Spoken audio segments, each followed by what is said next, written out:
मुझे बताइए, आपके साथ ऐसा कौन सा हादसा हुआ जिसकी वजह से आपकी जिंदगी उन लड़कियों जैसी हो गई इन्हें आंसू के सिवाय और कुछ नहीं मिलता। सुधा जोशी ने कहना शुरू किया। धीरे धीरे माँ की जमा पूंजी खत्म हो गई। सुधा को नौकरी की जरूरत महसूस हुई। जल्द ही उसे नौकरी मिल गई। उसी के कार्यालय में एक अनुराग शर्मा नाम का एक गरीब लड़का काम करता था। वह युवक सुधा को पसंद करने लगा। एक दिन सुधा बीमार हो गई और काम पर नहीं आई तो वह युवक उसके घर पहुंच गया। यह देखकर सुधा के मन में भी उसके प्रति कोमल भावनाएं उठने लगी। अनुराग ने उसको अच्छे डॉक्टर से इलाज कराया, जिसकी वजह से 2 ही दिन में निशा ठीक हो गई।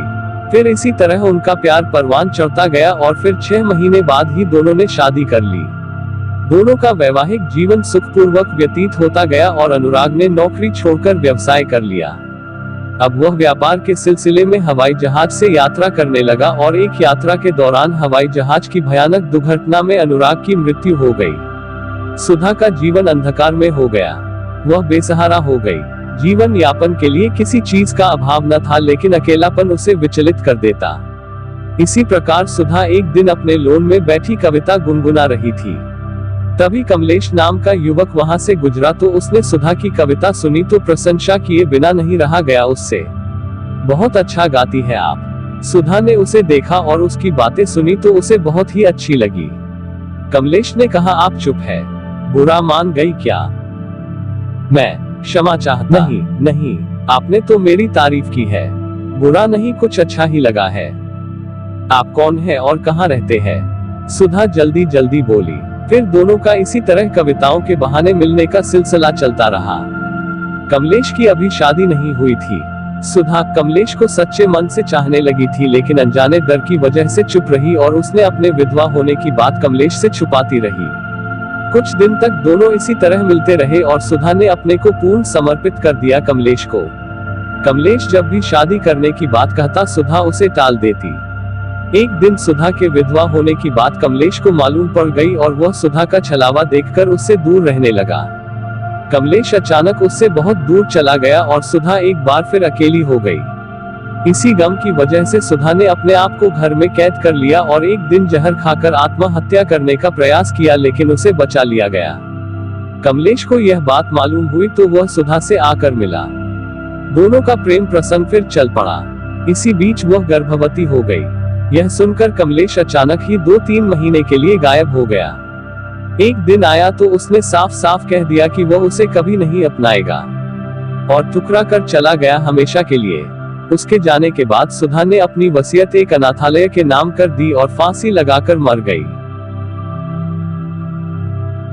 हर व्यक्ति अज्ञात रूप में अपने पिछले जीवन की ना जाने कितनी पीड़ाओं, व्यथाओं और वेदनाओं का बोझ ढोता रहता है। उस खुद पता नहीं होता। निशा के पिछले जन्म की कथा सुनकर हम लोगों पर उदासी छा गई थी। मैं तो एक बारगी स्तब्ध और किंकर्तव्य मूड सा हो गया था। मिस्टर जेम्स ना जाने क्या सोचते रहे। उसके बाद निशा पूरे 2 दिनों तक गहरी नींद में सोई रही। मिस्टर जेम्स का विचार था कि एक और सिट इन करेंगे और निशा के उसके पहले जीवन का पता लगाएंगे, मगर इसका मौका उनको नहीं मिला। 2 दिन की गहरी नींद के बाद कुछ समय के लिए जागी, चारों ओर नजरें घुमाकर देखा और फिर हमेशा हमेशा के लिए सो गई वह और उसकी आत्मा अपनी अनंत यात्रा पर निकल गई।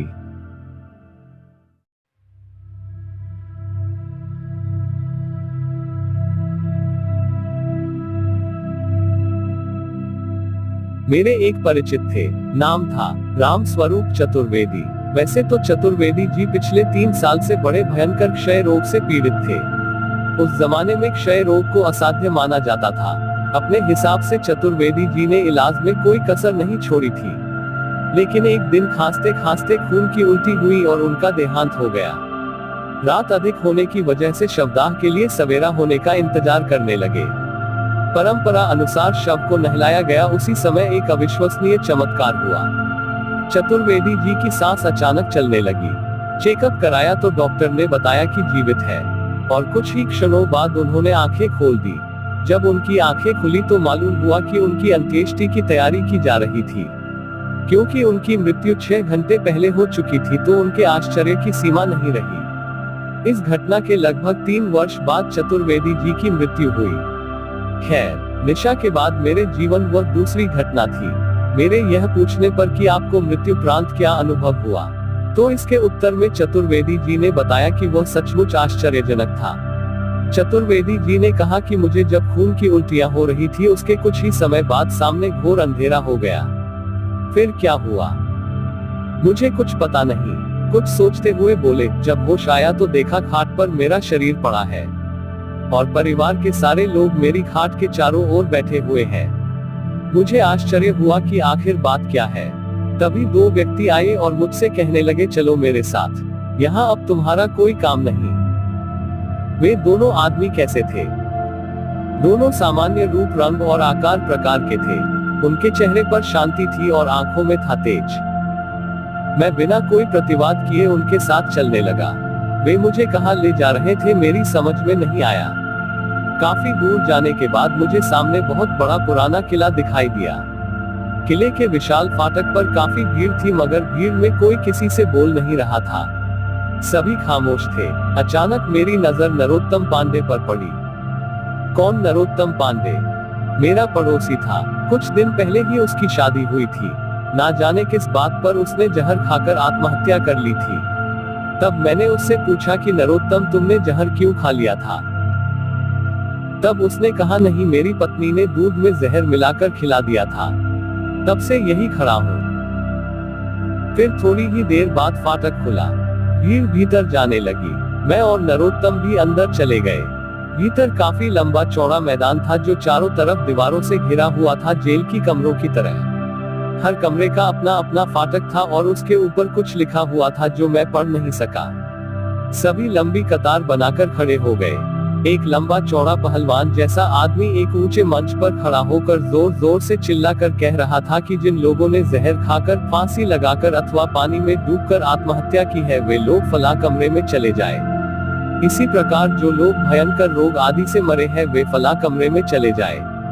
मैंने देखा कतारों से निकल कर लोग अपने अपने कमरे में जा रहे थे।